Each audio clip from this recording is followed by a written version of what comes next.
రుణమాఫీ పేరిట మరోసారి తెలంగాణ రైతులను రేవంత్ సర్కార్ మోసం చేస్తుందన్నారు BRS working president KTR. Rythu Bandhu కింద జూన్ నెలలో ఇవ్వాల్సిన నిధుల నుంచే 7,000 కోట్ల రుణమాఫీకి దారి మళ్లించారన్నారు. హక్కుగా రావాల్సిన రైతు బంధు డబ్బు నుండి కొంత మొత్తం విధులిచ్చి రుణమాఫీ చేస్తున్నామని ఫోజులు కొడుతున్నారన్నారు.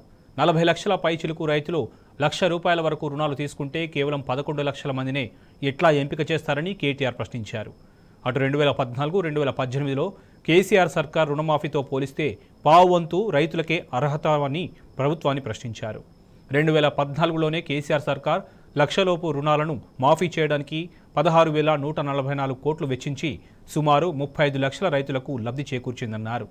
2018లో అదే లక్షలోపు రుణమాఫీకి 19,198 కోట్లు అంచనా కాగా మొత్తం లబ్ధిదారుల సంఖ్య సుమారు 37 లక్షలుగా ఉందన్నారు. కాంగ్రెస్ మేనిఫెస్టోలో హామీ ఇచ్చినట్టు 2 లక్షల వరకు ఉన్న పంట రుణాలు అన్నీ వెంటనే మాఫీ చేయాలన్నారు.